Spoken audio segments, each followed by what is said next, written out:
Hello friends नमस्कार। आसंता काली श्रीकृष्ण को जन्माष्टमी और काली बहुत बड़ दिन। काली की आपण जहाँ भी मैनिफेस्ट करेंगे संपूर्ण भाव में हेबो, किंतु विश्वास दरकार। जदि विश्वास करके करेंगे ना निश्चय हेबो। मु कॉन्फिडेंस सहित कहबी केमिति करेंगे मु कहूची आपण ध्यान सहित देखंतु। एमिति गोटे येलो पेपर नेबे और सेही पेपर रे मु जेमिति लिखिची टिके देखंतु। मु प्रथमे लिखिची राधे श्याम, ता तले लिखिची 888 888, तापर लिखिची thank you thank you thank you universe, कहीं ना मु सबु मासरे 1 लाख इनकम करूची। धन्यवाद धन्यवाद धन्यवाद। टंका पाई चाहिए आपण को जेतिकी टंका इच्छा से टंका को लिखिबे। जॉब चाहिए जॉब लिखिबे। कौन सी जहाँ भी इच्छा जेमिति हे जाइछि सेमिति लिखिबे। थैंक यू यूनिवर्स, मोर ए जिनसटा हे जाइछि। किंतु आ गोटे भूल करिवे नै। केमिति कहूछि सुनतु। थैंक यू यूनिवर्स लिखिबे, तापरे काहे कि ना लिखिबे।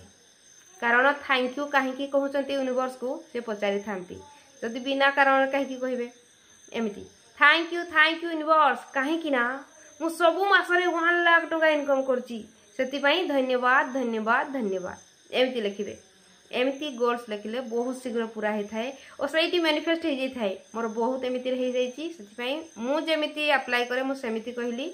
आपन को जदि पसंद आसुची आपन करके देखंतु और सेही जिनिस को मैनिफेस्ट करंतु। से जिनिसटी आपन को जहाँ भी इच्छा। आउ कोन कहबी आ गोटे कथा कहूची सुनंतु। आपन कालीठू जदि पारिबे जहाँ पाखरे अछि श्रीमद् भागवत गीता कालीठू पाठ करबा आरंभ करंतु, देखिबे बहुत लाभ। और कालीठू श्रीकृष्ण को नाम किमा राम को किमा राधा को आपन को जे भगवान मु कहि परिबिनी कोइ भगवान, किंतु काली तांकर दिन काली जदि आपन ना नै जिवे ना दिन सारा ताले बहुत बढ़िया हो।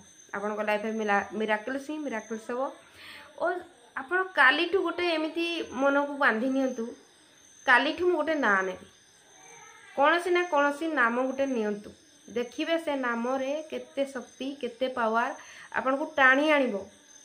आपन को प्रत्येक टी समस्या उठे आनिबो ऊपर को। एक कथा संपूर्ण सत। मो निज सहित एमिति होउची। मु एबे नाम नउची मो जे भगवान पसंद सेमिति आपन को पसंद जेउटा आपन नै परिबे। नाम रे बहुत शक्ति अछि फ्रेंड्स।